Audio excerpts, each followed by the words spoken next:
Hello and welcome to the channel. This is No Limits Health and Wellness. My name is Graeme. Outside is the garbage truck taking away the trash. I don't know if you can hear that. Anyways, this video is exactly what the title says. These are some tips and tricks to help you with your pistol squat and your sissy squat. I want to make it perfectly clear that this is not a program or a series that's going to build either of those squats from the ground up.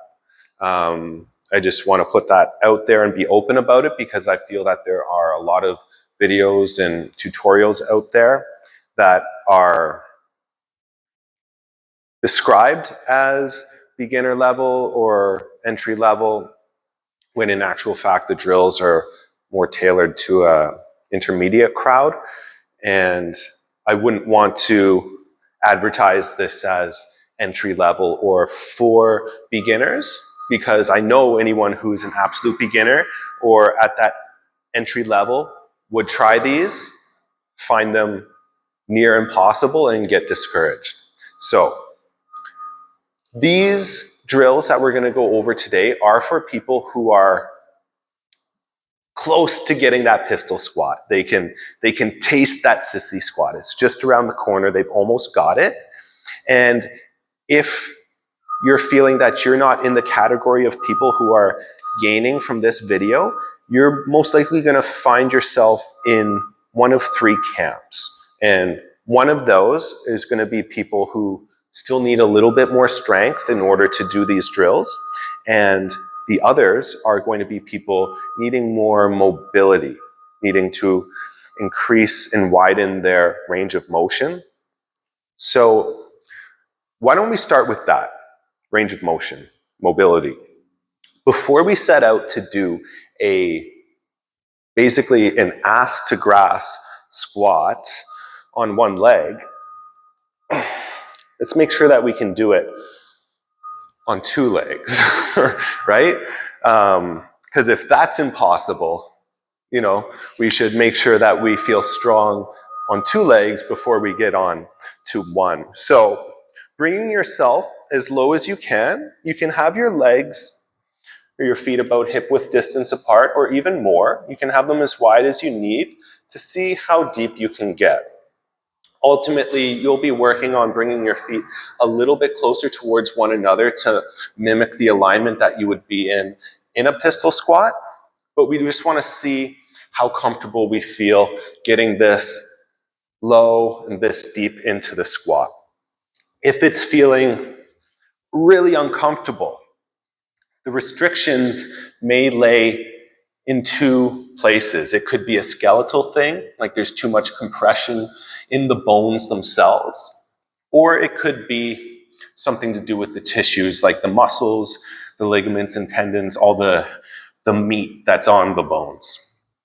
So if it's skeletal, there's ways to work around that using simple modifications and little accessories that can be inserted into your practice without disrupting the flow, even if these drills are happening in a vinyasa.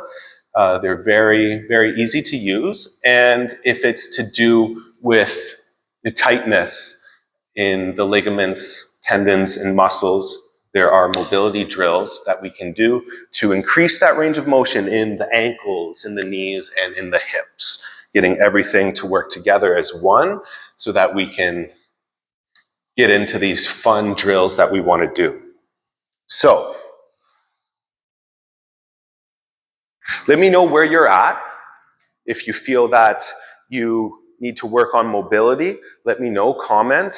If you need more strength building drills, if the things that we're covering today are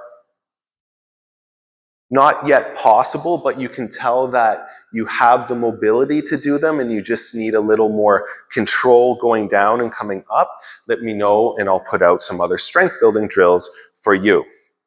Coming back to our deep squat. If we have that in our practice, you can come in. Okay. So if we have our deep squat, already in our practice, we can try extending one leg out to see how comfortable we are at the base of this squat. If we can do it on both legs, we're probably ready for a negative if we feel nice and controlled in this position. And a negative is, maybe you have a vision in your mind when you hear that word, but it is basically the drill that you want to do in reverse.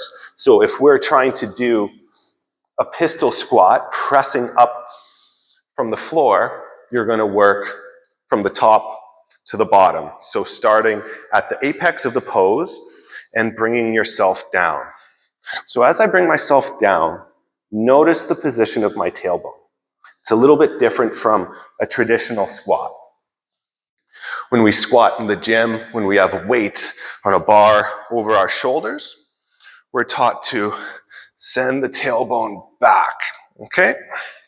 We want to do an opposite movement, pulling the tailbone forward, creating that hollow body sensation, and it basically makes our back look like the rocker of a rocking chair, okay?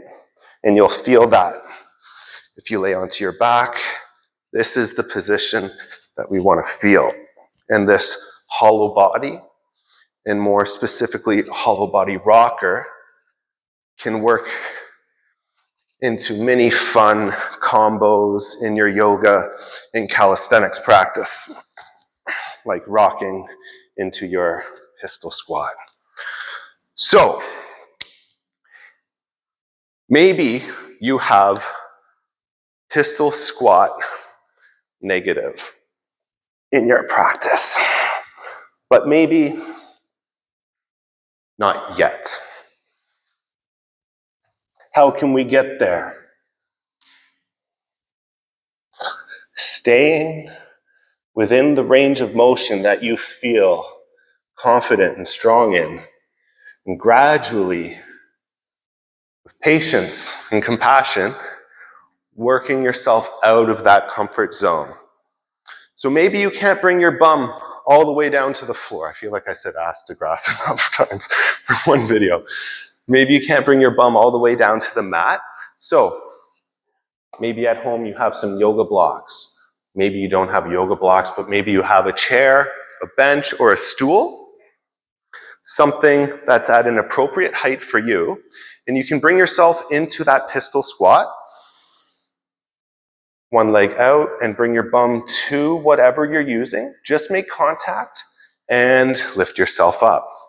From there, you can slowly work your way down closer to the earth. Now, I'm doing this in a matter of minutes or seconds. And in your experience, this may be over the course of weeks or months, but let go of any expectations and enjoy the process of becoming stronger.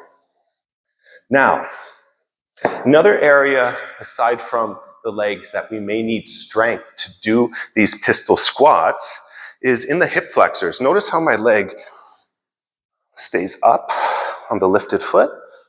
If we're having difficulty keeping it lifted, that's hip flexors. Basically core, but right there in the hip. So what we can do is leg lifts.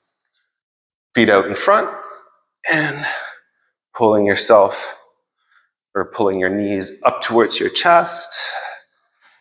Now these can be done both legs at a time, both legs together, or one at a time. And we can also do them straddled, which is a little bit more difficult.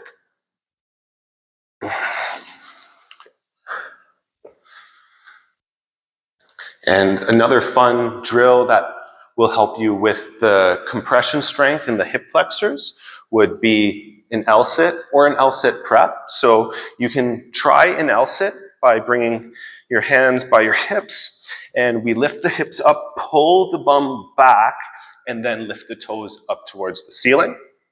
Maybe if we need a little more assistance or support to clear the bum, we can bring blocks to give us a little more height. And from here, with the bum off the floor, if we're not able to float both legs up, we can lift one at a time. So those are two fun and very translatable drills to strengthen the hip flexors for your pistol squat. Okay, so those were some drills for building strength in the legs and in the core and the hip flexors. I just got back from next door. This is Torque Wellness, and beside us is Torque Barbell Club, and I just went over to steal or borrow this box for what we're going to do next. But before we get there, I just want to go back to the pistol squat negative, okay?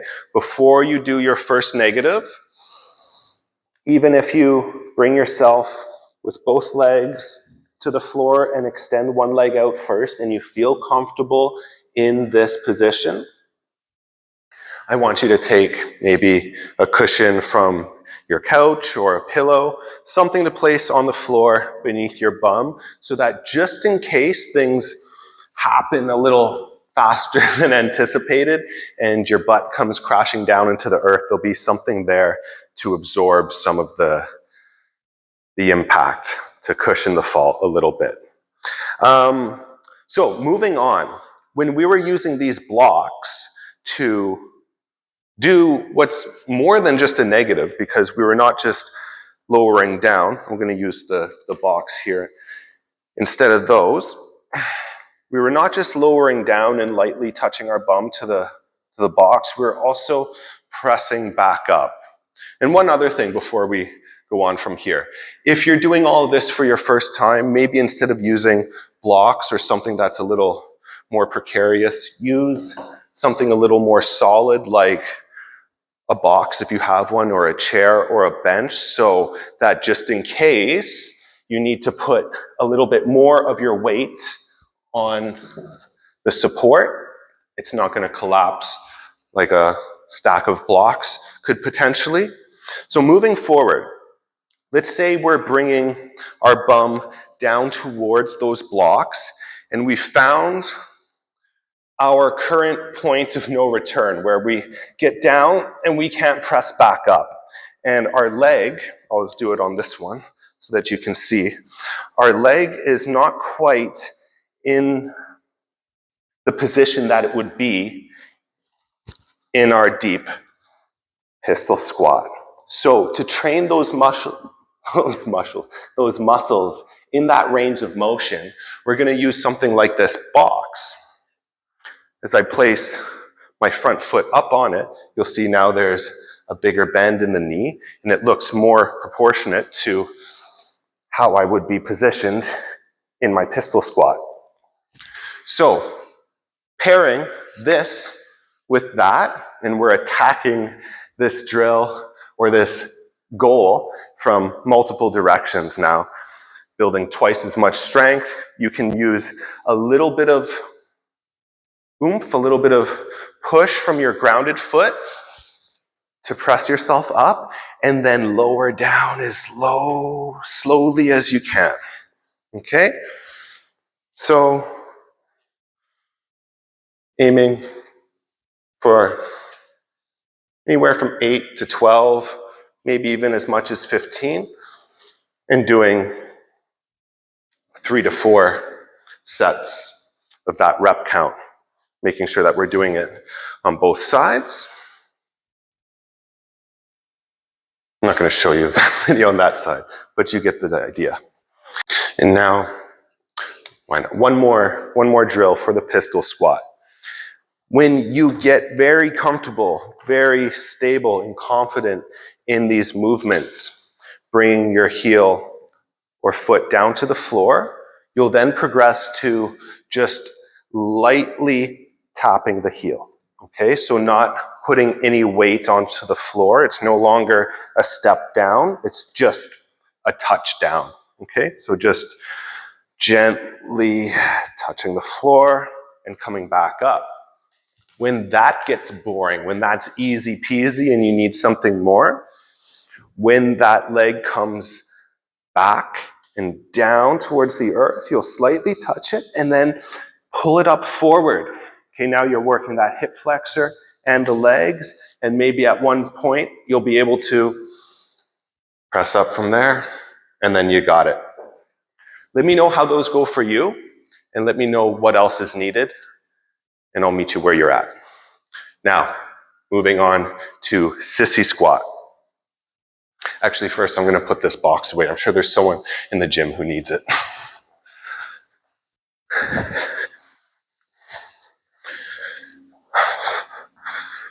Okay, now moving on to Sissy Squat. Now, Sissy Squat, the full expression of Sissy Squat, I only just recently started doing. And I'll do a quick demo of what it is. So we're sending the knees forward, balancing the weight behind and in front, and pulling ourselves back up. Okay, when I first started doing Sissy Squat, when it was first introduced to me, it was in a yoga class, and the teacher demoed it like this. Okay, so not the full expression, just reaching back for the heels and trying to touch the heels. When I saw some calisthenics people doing the full expression, bringing the knees to the floor, it completely blew my mind. About a year ago, it seemed impossible to me, but here I am now teaching you how to do it. So never get discouraged. Just think of all the things that you do today with ease that used to be hard or seem impossible. They're not easier. Okay, other people are still struggling with them. You're just stronger, okay? And you will get stronger. This, at first, is going to, where's my keys? I wanted my keys to demo something. So, at first, when you're beginning this movement, it's going to feel very unnatural. And let's be honest, it looks very unnatural. When I first started seeing people do it, even when it was just in the yoga class where we're reaching for the heels, it reminded me so much of the Men in Black movie. I don't know if you've seen it, but in the first movie, an alien UFO crash lands into a farmer's field, and this alien basically steals the farmer's body. And it's just very apparent that that character from then on is an alien in a human body because he moves so weird and just doesn't look natural.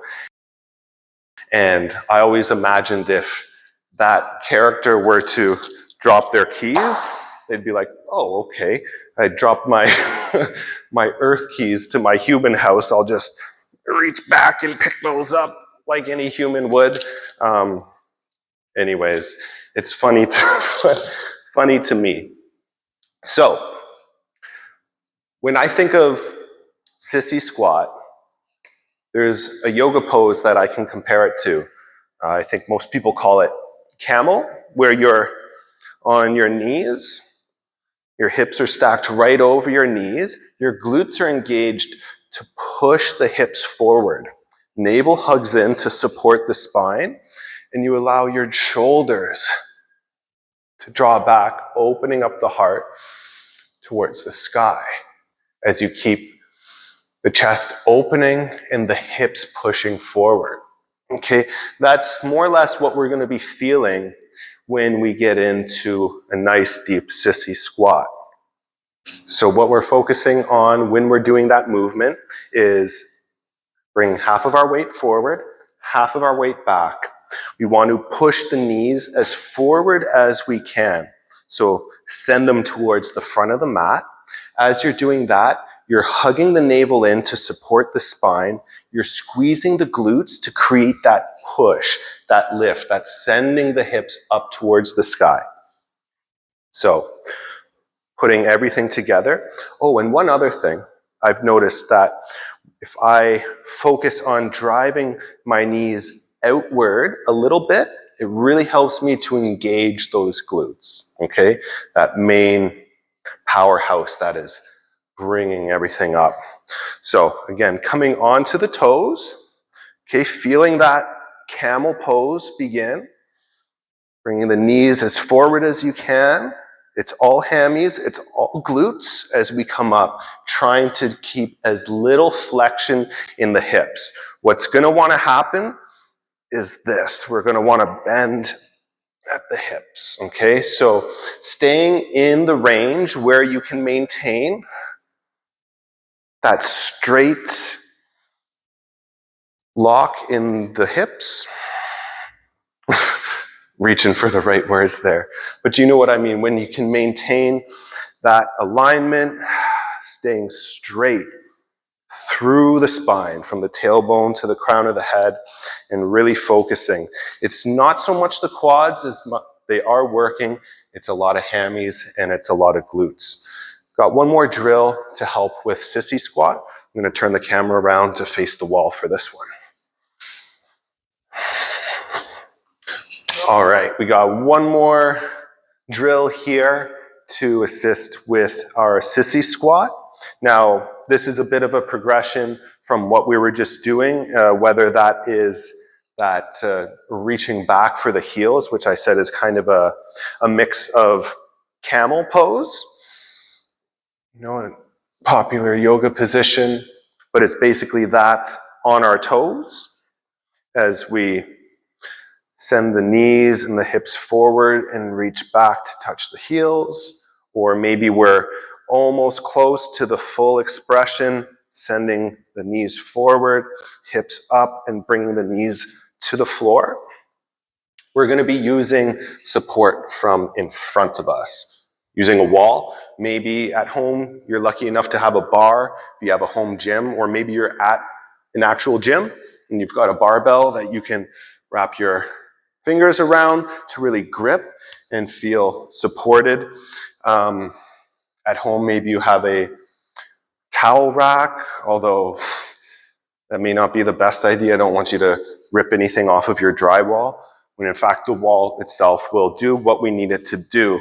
So you're gonna bring yourself close enough to touch the wall, and you will find that with your arms extended out in front of you, you may need to be a little bit closer than that, because if we're starting here, we're sending the knees forward and pulling the chest back. We're going to be creating a lot of space between us and the wall, which we're using for the support. So let's get nice and close to it, really feel it, let the wall feel you, and come onto your toes, knees push towards the wall. Hips push up towards the ceiling. Navel hugs in to support the spine. Glutes squeeze to engage and support. They're the real powerhouse that's lifting.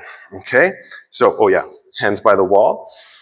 And we use that wall for support. You can't tell by watching, but I'm pressing, even if it's very lightly, with my fingertips into the wall. It's helping to keep me balanced. It's taking a little bit of the weight, a little bit of the load off of me.